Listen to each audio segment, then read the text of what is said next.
नमस्कार, मैं हूँ राजीव और चाय की चुस्की के साथ मेरे साथ हैं सोमेश कुमार। सोमेश जी बहुत-बहुत स्वागत है चाय पे।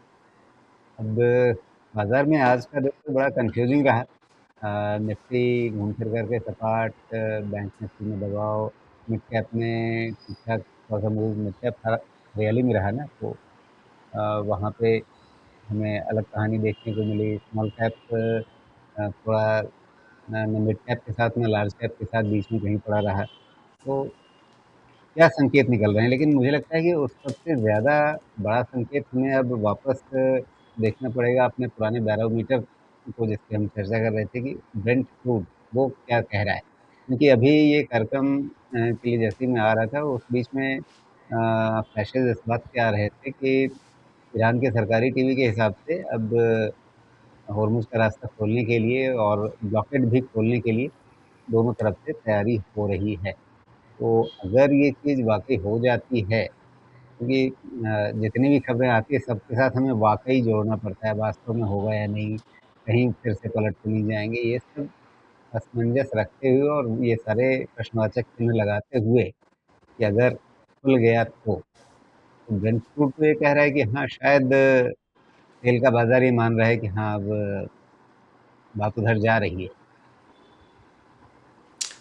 आपने जो भी फ्लैश न्यूज़ के बारे में बताया ना, उसमें एक ही चीज़ अच्छी बात बोली आपने कि ईरान के नेशनल मीडिया से आ रहा है।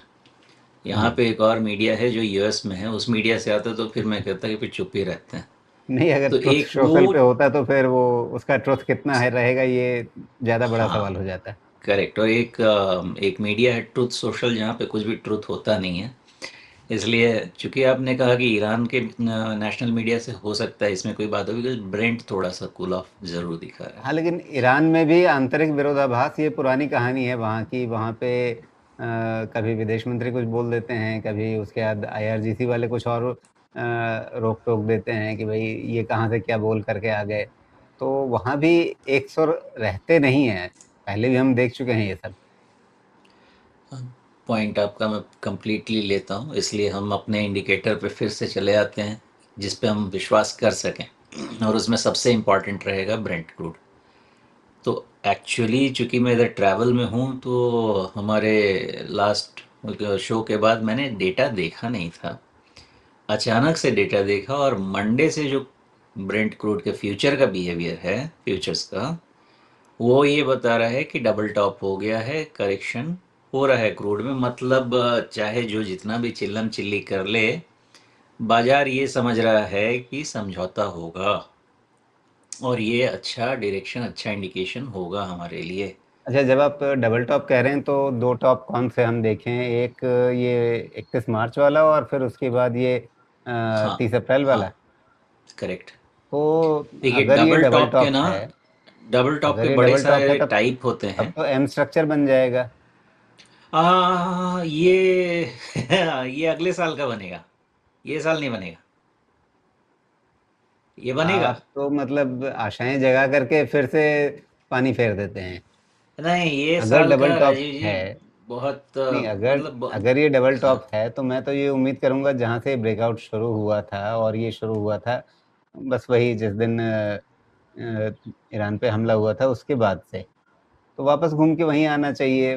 वापस कहानी वापस 72-75 पे आनी चाहिए फिर। होगा। तो आप जो कहते हैं ना, अंतो गत्वा, वो होगा, एट लास्ट वो होगा। नहीं अभी मेरी जो मामला ज्योमेट्री है, कहती है कि वो अगले 1-2 महीने में हो जाना चाहिए फिर। कह नहीं सकते हैं, बिकॉज सिचुएशन थोड़ा सा ग्रेव है। जी। कितना ब्रेंट क्रूड कूल ऑफ होगा, मुझे ऐसा लगता है कि जब ब्लॉकेड हट जाएगा, हार्मस खुल जाएगा, उसके कम से कम एक महीने के बाद हम सही एस्टिमेट लगा पाएंगे कि कितना फ्लो ऑफ ऑयल शुरू हो रहा है। कम जी। से कम मैं कह रहा हूँ। ये जो आपने कल स्ट्रक्चर मेरी बात है देखा, कल मेरी बात हो रही थी एक विशेषज्ञ से जो तेल गैस बाजार के ही बड़े विशेषज्ञ हैं और वो कह रहे थे कि भई आज की तारीख में लड़ाई बंद हो जाए तो 5 महीने 6 महीने आपको लग जाएँगे तेल का बाजार सामान्य होने में। राजीव जी, ये ऐसा है कि कोई किसी भी इंसान को आप बेड पे लटा लिटा दीजिए 3 महीना, तो उसका पैर तो जाम हो जाएगा ना। सीधा उतर के चलने नहीं लगेगा, चलने के लिए प्रैक्टिस करना पड़ेगा, थोड़ा समय लगेगा। यहाँ सर बेड पे तो लिटाया, थोड़ी सा टांगे तोड़ भी दी। टांग हाथ कई जगह दोनों टूटे हुए हैं भाई। तो ये ऐसा बनेगा कि मुझे जो लगता है कि 93 से 88 के रेंज तक का क्रूड का ट्रैजेक्टरी बनेगा फिलहाल। जी। और वहाँ से, सॉरी 93 ये कह रहा हूँ, सॉरी मेरे से गलत नंबर निकला। ये ऐसा होगा कि 100 से 88 के रेंज का, ब्रेंट का 100 से 88 के रेंज का थोड़ा कंसोलिडेशन बनेगा। ओके। तो अभी जो हमको दिख रहा है कि ब्रेंट नीचे आ रहा है, ये इन एंटिसिपेशन आ रहा है। कितना भी चिल्लम चिल्ली कर लो, तुम्हें करना समझौता ही है। तो उस हिसाब से मैं इसकी इवैल्यूएशन करूँगा। और मुझको ये लगता है कि 88 के नीचे 2-3 महीना तो कूल ऑफ। चलिए $1-2 के लिए झगड़ा नहीं करते हैं, 86 लगा लीजिए, 87 लगा लीजिए। लेकिन ये रेंज में ब्रेंट अभी रुकना चाहिए, 3 से 6 महीना तो रुकना चाहिए। 85 86 के नीचे तो नहीं जाना चाहिए। लेकिन आपने जो सबसे अच्छी बात निकाली है उसका डिस्कशन होना चाहिए। जो मार्केट रीड करेगा 6 months hence, which will be crude आपका $70 के तरफ अगले साल आएगा, और वो ज़रूर आएगा। तो ऐसा अगर हो गया तो हम आएंगे, हमारे इंडिसेस पे लगेगी आग। तब तक के लिए इतना ही है, समझें कि ब्रेंट यही कह रहा है कि चीज़ें ठीक होंगी। ओके। तो ब्रेंट क्रूड आज की तारीख में इशारा कर रहा है कि बाजार हमारा अब एक सकारात्मक दिशा ले सकता है, लेकिन वो सकारात्मक दिशा कितनी होगी, अब उसकी बात कर लेते हैं कि हमारे सेंसेक्स निफ्टी का क्या हाल रहेगा। तो यहाँ पे तो हमने देखा कि भाई आज थोड़ा लार्ज कैप में सपाट मामला रहा, बहुत ज़्यादा उछल-कूद हुई नहीं। कैंडल्स भी बड़ी छोटी-छोटी बनी हैं आज की, देखिए तो। अ, ऐसा लग रहा है जैसे बाज़ार एकदम अनमने ढंग से आज काम कर रहा था। कम से कम लार्ज कैप में देख, ये दिख रहा है।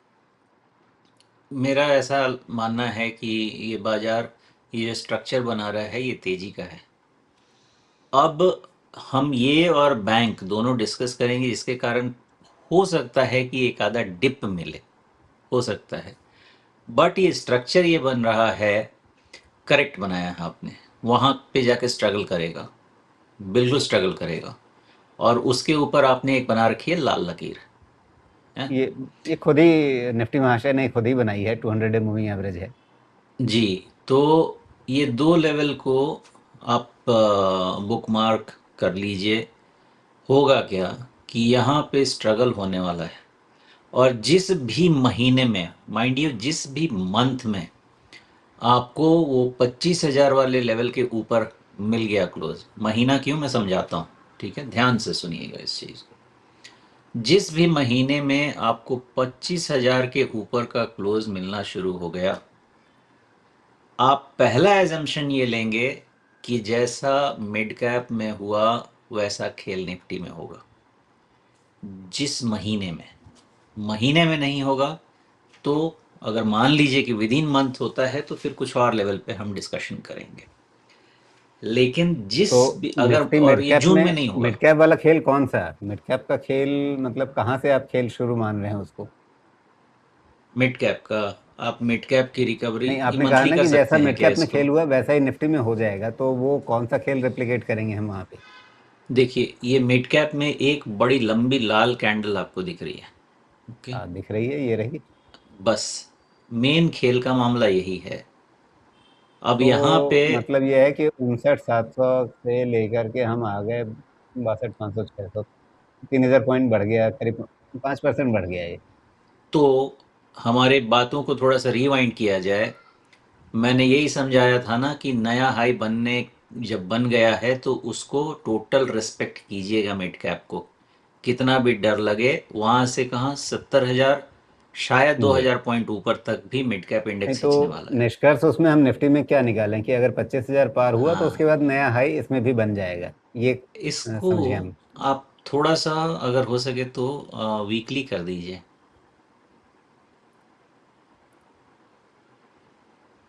ठीक है। अब आप इस वीकली में आपका एक दो बड़े लाल कैंडल हैं, जिसमें सेकंड लास्ट कैंडल पे आप चले जाइए। हाँ, आप इनकी बात कर रहे हैं? नहीं, हाँ, नहीं, नहीं, राइट में, हाँ, नहीं, और राइट आ जाइए, राइट आ जाइए, बस ये वाला। इसका हाई बताएं। इसका हाई तो 24,600 है। 24,600 है ना इसका हाई। जी। एक्चुअल लेवल वही बनेगा। ठीक है, हम थोड़ा सा इसको बेनिफिट ऑफ डाउट देंगे। जो एक, सॉरी, आपका सप्लाई जोन जो है, यहाँ से आपका, यहीं से आपका ये तय हो जाएगा कि ये निफ्टी खींच के आपको 25,000 से 25,500 के नीचे के रेंज में लेके चला जाएगा। ये रेंज ही आपको बता देगा। तो जो भी वॉच कर रहे हैं, 24,600 के ऊपर के क्लोज से ये मान के चलिएगा कि निफ्टी आपकी 25,000 से 25,500 के रेंज में आ जाएगी किसी भी महीने। और मेरे हिसाब से अगर हार्मोज खुल गया तो जून भी हो सकता है, और हार्मोज नहीं खुला तो शायद जुलाई होगा। ओके, मेरा अंदाजा है जून हो जाएगा, हार्मोज खुल जाना चाहिए। और रीज़न हमने बहुत बार डिस्कस किया है, बिकॉज प्रेशर ईरान पे भी होगा, प्रेशर यूएस पे भी होगा, बिकॉज जो बड़े इकोनॉमीज़ हैं उनके स्ट्रेटजिक रिजर्व यूज़ किए जा रहे हैं, जो कि जून से ज़्यादा शायद सस्टेन नहीं कर सकें, ऐसा वर्ल्ड बैंक का कहना है। इसलिए मैं वही इंडिकेटर रीड करता हूँ, तो वो इंडिकेटर के हिसाब से अब हम चलें कैसे। तो पहली चीज़ अभी ये मान के चलिएगा, रादर तीन चीज़ें आपको देता हूँ। पॉइंट नंबर वन, आपके पास एक मार्कर है 23,500 का। ओके, अगर निफ्टी इसके नीचे क्लोज नहीं होती है तो आप डिफ़ॉल्ट मान के चलिए कि ये निफ्टी आने की कोशिश करेगी 24,400 से 600 के रेंज में। ओके, ये पहला आप आराम से मान लीजिए, क्योंकि मैं मान के चल रहा हूँ कि ये डायरेक्शन अप हो गया है। थोड़ा निफ्टी बैंक का एक गैप है जिसको हम सेकंड में डिस्कस करेंगे, उसका एक थोड़ा हिच है। तो पहली चीज़, ये सभी अब जितने भी ट्रेडर्स हैं या जो अपना डायरेक्शन समझना चाहते हैं, पहली जी। चीज़ ये समझ लें कि अगर निफ्टी 23,500 के नीचे क्लोज नहीं हो रही है तो निफ्टी का प्लान ये है कि 24,400 से 24,600 के रेंज में एक बार जाने का उसका मन है। ठीक है, यहाँ जाके अनदर राउंड ऑफ स्ट्रगल शुरू होगा। उस स्ट्रगल के बाद हम डिसाइड कर पाएंगे कि क्या 25,000 25,500 वाले रेंज के लिए लड़ाई शुरू होगी। तो ये तीनों चीज़ों को बहुत अच्छे से, जो भी निफ्टी का डायरेक्शन, मार्केट का डायरेक्शन है, ट्रेडिंग समझना चाहते हैं, वो नंबर्स पे फोकस करें। पहला फोकस करें 23,500 पे। तो एक चीज़ जो हम स्टैब्लिश करना चाहेंगे यहाँ पे, कि मार्केट का direction has turned positive provided 23,500 is not challenged on a closing basis. ये पहली चीज़ स्टैब्लिश करते हैं। दूसरी चीज़ जो हम स्टैब्लिश करते हैं कि अगर ये हमारी हाइपोथेसिस सही होती है तो Nifty will try to hit 23,400 to 23,600, some deviations are possible.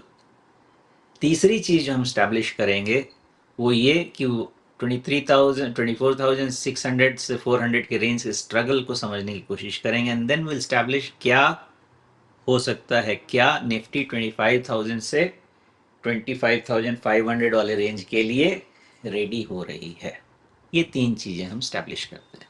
तो डायरेक्शन स्टैब्लिश कर दिया, स्ट्रगल जोन स्टैब्लिश कर दिया, और फर्दर इवैल्यूएशन कैसे करेंगे वो भी हमने स्टैब्लिश किया। जी, तो ये हो गई कहानी निफ्टी 50 की लार्ज कैप के नज़रिए से। लेकिन मिड कैप में हमें पहले से ही मोमेंटम बनता हुआ दिख रहा है, तो अब अगर मिड कैप में ये चाल आगे बढ़ती है तो फिर आप किस तरह की उम्मीदें करके चल रहे हैं? या अगर निफ्टी 50 सकारात्मक हो रहा है तो क्या निफ्टी मिड कैप जो है वो अपनी इस मजबूती को और आगे ले जा पाएगा सीधा-सीधा? तो राजीव जी, सबसे पहले एक चीज़, और जो मैं संडे या सैटरडे जब भी हम मिलेंगे, हम उसमें फिर से इस चीज़ को रिपीट करूँगा मैं, और चाहता हूँ कि लोग इस बात को समझें।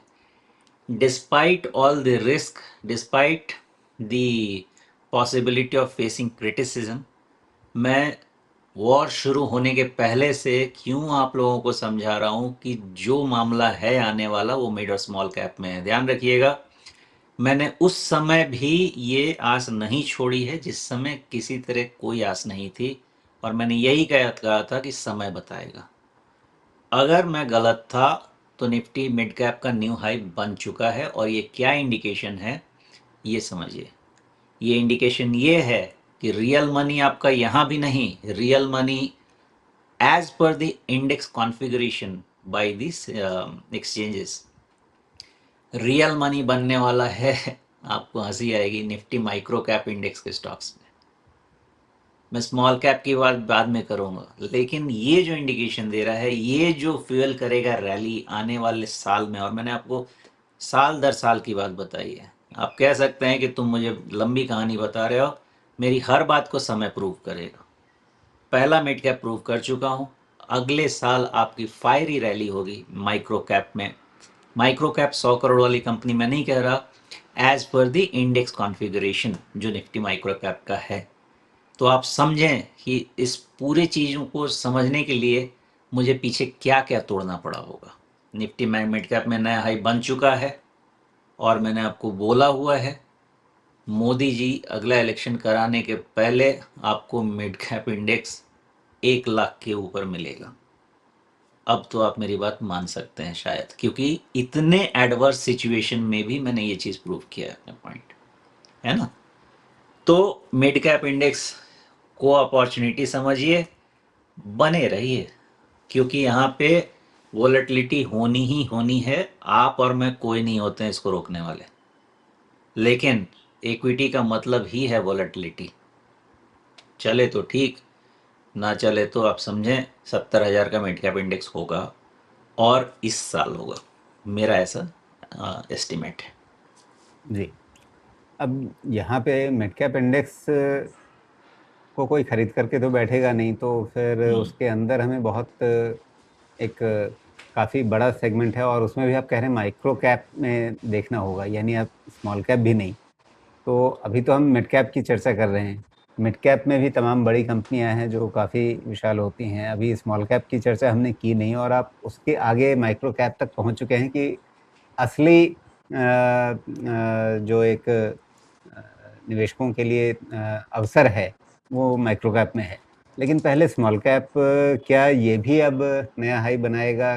अगर मिड कैप पहले बना चुका है, निफ्टी मिड कैप उनका ये मामला है, और निफ्टी 50 जो है वो पॉजिटिव होने की तरफ जा रहा है अगर, तो क्या स्मॉल कैप के लिए एक ऑल टाइम हाई अब ज़्यादा दूर नहीं है? मोस्ट लाइकली स्मॉल कैप और माइक्रो कैप दोनों के चाल सिमिलर रहेंगे, मैं सेम नहीं कह सकता, जी, लेकिन सिमिलर रहेंगे। होता बिल्कुल। है ऐसा है। अब माइक्रो कैप में ट्रैक करने के लिए आपके पास कोई इंडेक्स आया है या नहीं? है ना, निफ्टी माइक्रो कैप का 250 इंडेक्स है ना, जी, चलिए उसको भी देखते हैं उसमें फिर। 250 स्टॉक्स हैं। और अभी मैंने, मुझे जहाँ तक लग रहा है, पिछले 4 दिनों में मैंने जी, करीब बिल्कुल आ करीब, अगर गया। मुझे सही याद है तो डेढ़ ये हजार लीजिए स्टॉक माइक्रो मैंने कैप का स्कैन किए इंडेक्स हैं। आ गया आपके सामने। हाँ, आप देखें, स्मॉल कैप भी लगाइए, इस माइक्रो कैप भी लगाइए, आपको दोनों सेम दिखने वाला जी, है। खेल इधर बिल्कुल। होगा। तो उस खेल को पकड़ेंगे कैसे? खेल को पकड़ना था तो डर को छोड़ना था राजीव जी। अभी भी पकड़ सकते हैं, कुछ भी हाथ से नहीं गया है। लेकिन ये डर की प्रॉब्लम ये है कि माइक्रो कैप और स्मॉल कैप अगर आप खरीदते हैं तो आपका पोर्टफोलियो में वो 30-40% गिर सकता है। मेरे और आपके रोकने से नहीं होगा, बिकॉज वहाँ पे इम्पैक्ट कॉस्ट बहुत ज़्यादा होता है। तो अगर आप 30-40% का पर स्टॉक, मैं कह रहा हूँ, पोटेंशियल डाउनसाइड लेके भी नहीं बने रह सकते हैं, तो आपको माइक्रो कैप और स्मॉल कैप में काम नहीं करना चाहिए, बिकॉज अगेंस्ट 30-40% का risk you will possibly make 100% gain. इसीलिए तो हम हाई रिस्क लेते हैं। तो फैसला उधर कि आपको 30% का रिस्क चलता है कि नहीं। अगर हम लार्ज कैप में 10% का रिस्क बोलते हैं, तो मिड कैप में हम 20% का रिस्क बोलते हैं, स्मॉल कैप में 30% का, और माइक्रो में इवन 40% का रिस्क बोलते हैं। क्यों? ऐसा नहीं कि माइक्रो कैप की कंपनीज खराब हो जाती हैं, दैट इज़ बिकॉज वहाँ पे लिक्विडिटी इशू आता है, और जब मार्जिन कॉल ट्रिगर होते हैं तो यू डोंट हैव चॉइस, वो फिर बास्केट गिरता है। और जब बास्केट गिरता है तो फिर कोई लेवल नहीं होता, सब खींच लिया। बहुत हिम्मत करके मैंने बोला था आपको कि मार्च में बॉटम बन गया है। अगर वो थोड़ा सा भी मान लेते, या आपने जो था वो चुपचाप खाली ऐसे चिपक के भी बैठे रहते अपनी कुर्सी पे, देखिए कहानी। तो तो सोमेश जी, स्मॉल कैप में और माइक्रो कैप में कहाँ अपॉर्चुनिटी देखनी है, उसके बारे में कुछ ठीक है, इशारा करेंगे, या मैं जाके Nifty small cap index fund खरीद लूँ? खरीदिए, वो भी ठीक बात है, कोई गलत नहीं है राजू जी। लेकिन अगर हमको अपनी चीजें चुननी है तो ये क्वार्टर का रिजल्ट से देखिए क्या हुआ है। Despite all the doubt, I am telling you, consumption ने बेटर परफॉर्म किया है।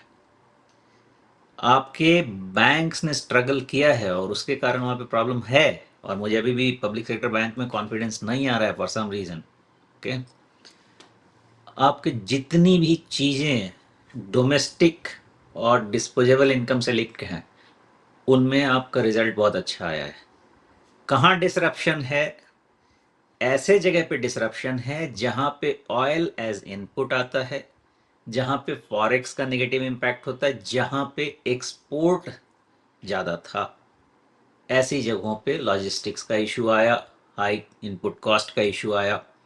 लेकिन जो भारत के अंदर की बात है, ठीक है, वहाँ पे चीज़ें बड़ी अच्छी हुई हैं। तो मैं कभी भी, क्या है ना, मेरी आदत है कि मैं हमेशा रूट पे जाता हूँ। और मैं रूट पे जा चुका हूँ कि सरकार इज द रूट। आपके और मेरे कहने से कुछ नहीं होता है। सरकार इज द रूट एंड सरकार has decided that C plus I plus G plus X minus M, जो हम आपको समझाते हैं, उसमें सरकार सी, जो कंजम्पशन है, उस लीवर को पिछले साल से उन्होंने चुना है, जिसके बेसिस पे डोमेस्टिक डिमांड्स पर लाना चाहते हैं। और उसमें बहुत चीज़ें आती हैं, क्रेडिट ग्रोथ, दुनिया ग्रोथ, सब आता है। तो जब मालिक चाहते हैं कि कंजम्पशन चले, तो उस पर डाउट मत कीजिए, उसको चैलेंज मत कीजिए। और कंजम्पशन बहुत बड़ी चीज़ होती है, उसको समझने के लिए हम स्टॉक का नाम तो डिस्कस नहीं कर सकते, लेकिन इतना तो ज़रूर आप समझ सकते हैं कि आपके पॉकेट में पैसा बढ़ने वाला है तो आप क्या क्या खुराफात करेंगे, उस पे जाके ढूंढिए, मिल जाएंगे बहुत सारी चीज़ें। तो हमेशा मेरी आदत है कि मैं रूट पे जाता हूँ, और अनलेस प्रूवन रॉन्ग मैं उस चीज़ को बदलता नहीं। गलत हो गया, चलेंगे दूसरे रास्ते जाएंगे। लेकिन आप बताएं, पिछले साल से अभी तक मैंने पकड़ के रखा है, वही चीज़ है, अभी पकड़ के रखिए। फल अगले साल और उसके अगले साल अच्छा खाने को मिलेगा। तो मौके देखें स्मॉल कैप में, माइक्रो कैप में, और उसके हिसाब से धैर्य के साथ बने रहें। वो भी ज़रूरी रहेगा। लेकिन अगर वो खुद ही स्टॉक सिलेक्शन का रिस्क नहीं उठाना चाहते हैं, तो फिर इंडेक्स फंड के रास्ते से अगर आप Nifty small cap index fund किसी का पकड़ लें, तो वो भी ठीक है। उसमें आप पैसिव कैटेगरी, आजकल आपके सामने बहुत म्यूचुअल फंड ने बड़ी चीज़ें आसान कर दी हैं। आप स्मॉल कैप एक्टिव फंड भी ले सकते हैं, जिसमें आप फंड मैनेजर पे भरोसा कर रहे हैं। आप पैसिव फंड भी ले सकते हैं कि जैसे इंडेक्स चलेगा वैसे वैसे आपका पैसा भी चलेगा। तो वो भी सुविधा है। दोनों तरीके से अगर आप एक्टिव मैनेजमेंट पे ज़्यादा भरोसा करना चाहते हैं तो वो भी, अगर आप सिर्फ इंडेक्स को फॉलो करना चाहते हैं तो वो भी ठीक है। तो अब बैंकिंग पे आते हैं। आज हमें बैंकिंग में क्या देखने को मिला? बैंक शेयर थोड़े से दबाव में दिखे। ऐसा क्यों रहा? मतलब मोटे तौर पे जब आपका बाजार गिरने के लिए ज़्यादा तत्पर नहीं था, तो बैंकिंग में ही दबाव अलग से क्यों दिखा? दो पहलू पे इस पे चर्चा करते हैं।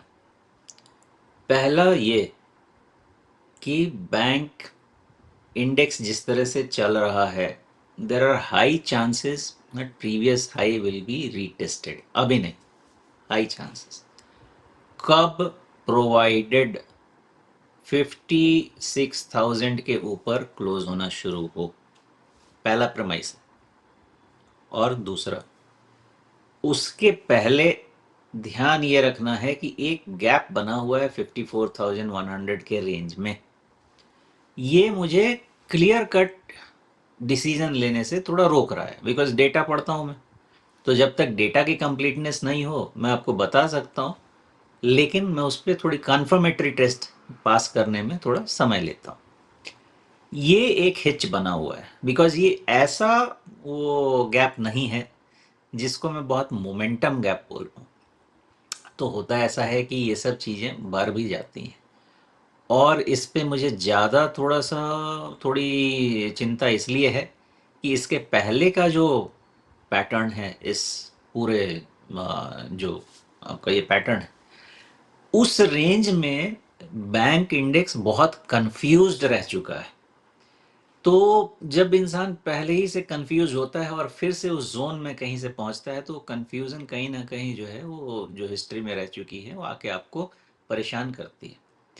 इसलिए मैं क्लियर डिसीजन तो नहीं ले पाऊंगा, लेकिन एक बात मैं ज़रूर कहूँगा, नीचे भी आता है तो आप मान के चलिए कि बैंक इंडेक्स जब तक अब 53,000 के नीचे क्लोज नहीं होती है, ये भी एक न एक दिन 56,000 निकाल लेगी और 57,000 प्लस वाले टॉप को टेस्ट करने की कोशिश करेगी, and may be this will become again once again main driver for Nifty. ये बैंक निफ्टी को लेके चलना है, और फिर उसके बाद वहां तक कहानी पहुंच गई तो प्रीवियस हाई की कहानी सच हो जाएगी। It will just be the matter of time, that's all. जी। अभी यहाँ से बैंकिंग सेक्टर के लिए अगला बड़ा ट्रिगर ये होगा कि यहाँ से आरबीआई पॉलिसी बहुत दूर नहीं है, तो उसमें क्या होगा। और इस बारे में एक सवाल भी हमारे पास आया हुआ है आफ्ताब अहमद जी का कि आपके हिसाब से क्या आरबीआई ब्याज दरें बढ़ाएगा? अगर ये हॉर्मुज खुलने वाली खबर सही हो जाती है और भगवान करे हो जाए, तो वैसी हालत में अ, जो आज आशंकाएं हैं जो इस सवाल में दिख रही हैं कि क्या आरबीआई रेट बढ़ाने के बारे में भी सोच सकता है। अभी जब ये सब नहीं था सारा मामला, तो उस समय तो रेट घटने की बात हो रही थी या पॉज हो गया था लगभग। अब लोगों के मन में आशंकाएं हैं कि बढ़ गया कहीं रेट तो क्या होगा। लेकिन अगर हॉर्मुज खुलता है तो क्या आरबीआई फिर से वेट एंड वॉच वाले पॉज मोड में चला जाएगा? मेरी समझ ये कहती है ना राजीव जी कि जून में तो वेट करना चाहिए आरबीआई को, करे ना करे वो तो उनके पास ज़्यादा बेटर डेटा है। मैं लॉजिक समझाता हूँ आपको। जस्ट इन केस हार्मस खुला और तेल की बाढ़ आई बाजार में, तो सबका जंजाल क्या है? क्रूड, ब्रेंट क्रूड है ना। तो जंजाल ही निकल गया, तो फिर आपको जल्दबाजी क्यों करनी है? फिर मार्केट इटसेल्फ विल एडजस्ट, है ना। तो मैं तो यही चाहूंगा कि जब मेरी सोच ये रहेगी कि even at the cost of inflation, even at the cost of potential of inflation going up, जल्दबाजी नहीं करनी चाहिए। क्योंकि एक बार सेंट्रल बैंक ने स्टेप लिया तो वो पूरी इकोनॉमी में चला जाएगा, और फिर जो गवर्नमेंट का फोकस है कंजम्पशन, क्रेडिट ग्रोथ, उस पे कहीं ना कहीं सेंटिमेंट डैम्पन होगा। मैं यही समझूंगा कि ये पॉलिसी में शायद चुप रहे, लेकिन अगर चीज़ें जून में ठीक नहीं हुई तो अगले पॉलिसी में आप डन डील समझिए कि रेट बढ़ जाएंगे। तो मैं इस तरह से समझ के चलता हूँ। हाँ, लेकिन साथ में आरबीआई के सामने जो मार्च अप्रैल और अभी ये मई भी खत्म ही होने जा रहा है, 3 महीने जो आपके सामने इन्फ्लेशनरी प्रेशर रहा है, उसका भी तो एक बर्डन रहेगा ना सिर पे। ये तो ऐसा है ना राजीव जी कि एक बड़ी लहर आई और तुरंत फुस होके चली गई। अगर वो लहर रह जाए तब कोई चारा नहीं है, लेकिन जस्ट बिकॉज एक लहर आई है आप उसमें काम करके आगे की चीज को डैमेज कर दें, I don't think that is judicious decision. जब जी। आप समझ पाएंगे कि वो लहर आएगी और चली जाएगी तो चलो झेल लो ना एक बार थोड़ा सा, लेकिन अगर जून तक ये प्रॉब्लम परसिस्ट की तो उसके बाद हाँ, क्योंकि सोचने की दूसरी तरफ बात से नहीं है। आरबीआई के सामने ग्रोथ को मजबूती देने के लिए भी एक दबाव है। ग्रोथ पुश देना है, जीडीपी पे असर आने वाला है, उसको भी काउंटर करना है। देखिए राजू जी, एक तो ऐसा है कि रिस्पेक्टेड डोनाल्ड ट्रंप ने पूरे भारत की सारी कोशिश जो लास्ट ईयर की गई है उस पर कचड़ा फेर दिया है ना। अब उस पे कम से कम और हम लीप के तो ना जाएं, थोड़ा सा हम पेशेंस रख लें। एक ने तो पूरा हमारा मतलब जो खटारा बोलते हैं वो हमको कर दिया है। बहुत मेहनत लिक्विडिटी पे लास्ट ईयर हुई है, एक झटके में सब उस पर लीप पोत के चले गए हैं, बिकॉज हमारा इंपोर्ट बिल बहुत ज़्यादा है ऑयल का।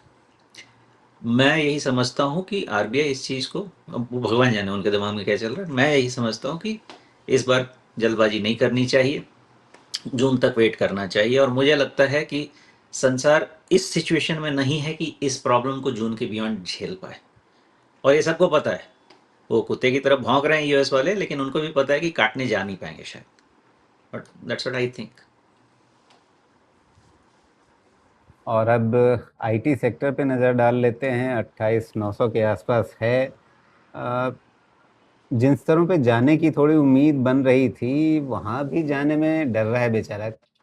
आपने इतनी डांट पिला रखी है ना इसको कि मतलब उठने की हिम्मत ही नहीं कर रहा है। अब ऐसा ना राजीव जी, आई थिंक 22-25 साल के करियर में हम इतने लतियाए गए हैं ना कि हमको अब क्रिटिसिज्म से डर नहीं लगता है।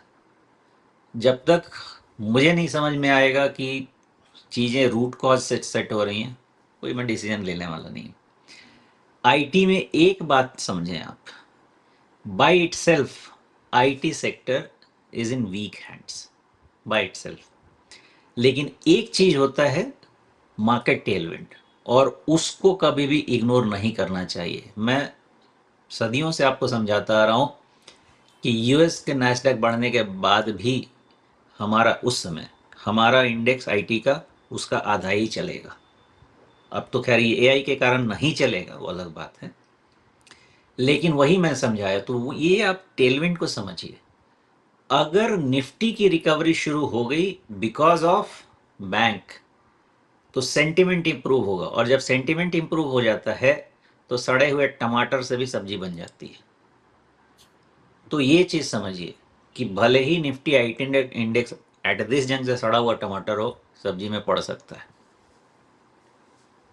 जी, लेकिन अभी तो बड़ा अच्छा सैंडविच बना रहा है ये। नीचे 20 डे मूविंग एवरेज छोड़ने के लिए तैयार नहीं है। कितने दिन हो गए? 1, 2, 3, 4, 5, 6, 7 ट्रेडिंग डेज से ये बस 20 डे मूविंग एवरेज को सपोर्ट बना करके चल रहा है, लेकिन इतनी हिम्मत नहीं हो रही है कि ऊपर जा करके 50 डे मूविंग एवरेज को इसको छू भी लें। जहां पे आपने कर्सर रखा है वहीं रखिएगा, ध्यान रखिए। हर छोड़ दिया चीज़ भाई, वहीं पे हर छोड़ चीज़ दिया। की एक स्ट्रैटेजी होती है। ओके। और कभी भी मार्केट से और इंडेक्स से झगड़ा नहीं करते हैं, जो भी बोले प्यार से सुनते हैं। वो लेवल अगर निकला तो जो मैं आपको समझा रहा हूँ, इवन इफ अपने आप में इंडेक्स कंकाल हो गया है, दूसरा उसको हाथ से खींच के ले जाएगा। आपको ध्यान हो, कई बार आपने देखा होगा, एक ऑटो में पेट्रोल नहीं है तो दूसरा ऑटो वाला उसको पैर से धक्का मार के आगे लेके जाता है। तो मार्केट का जो पेट्रोल है ना, वो आईटी इंडेक्स को धक्का दे सकता है। इसलिए मैं कहता हूँ कि मल्टी फैक्टर मॉडल से ही एनालिसिस करनी चाहिए। या तो लोग शोर मचाते हैं, आपको थोड़े दिन पहले मैं बार बार राजीव जी प्रूव कर चुका हूँ। ये वो क्या वाला होता है एनालिसिस, नाम नहीं याद आता, सॉरी, वो जो 5 वेव पे, वो एलियट वेव। ओके। मैं 2020 के पहले से आपके चैनल पे बार बार मैं बोलता जा रहा हूँ कि ये एलियट वेव इन आइसोलेशन देखना बंद करो। जो कि मैं एलियट वेव नहीं जानता जाता, लेकिन जितनी बुद्धि मुझे है, जितना मैंने उनका प्राइमरी सेकेंडरी ट्रेंड समझा, पूरा का पूरा मार्केट डायनामिक्स चेंज हो चुका है। आपको मल्टी फैक्टर मॉडल लेना पड़ेगा। आप इस बाजार में, मैं आपको मार्च में कह रहा हूँ, मैंने सुना है, लोगों को सुना है, I am afraid we are heading for 20,000, I suspect we are heading for 20,000, I suspect 18,000 is possible. ये चीज़ मुझे परेशान कर रही है कि आप कंकरेंट नहीं रख रहे हैं अपनी चीज़ों को। और आज के मार्केट में आपको फंडामेंटल टेक्निकल, जो मैं कहता हूँ जेडिटेफ, जिसमें जनरल इकोनॉमिक कंडीशंस, ये सब लगा के आपको करना पड़ेगा एनालिसिस। ओके। एंड देयरफॉर दो आईटी इंडेक्स 24,500 तक जाने की सिचुएशन में है, नानी कहेंगे उसको। अगर इसको मार्केट टेलविंड मिला तो मार्केट के पेट्रोल से ये भी थोड़ा ऊपर 200 डीएमए तक, या लाल वाला जो है आपका डंडा, वहां तक चला जाएगा, प्रोवाइडेड 30,000 के ऊपर सस्टेन करा दे। So will wait and watch, ये 30,000 के ऊपर होता है कि नहीं होता है।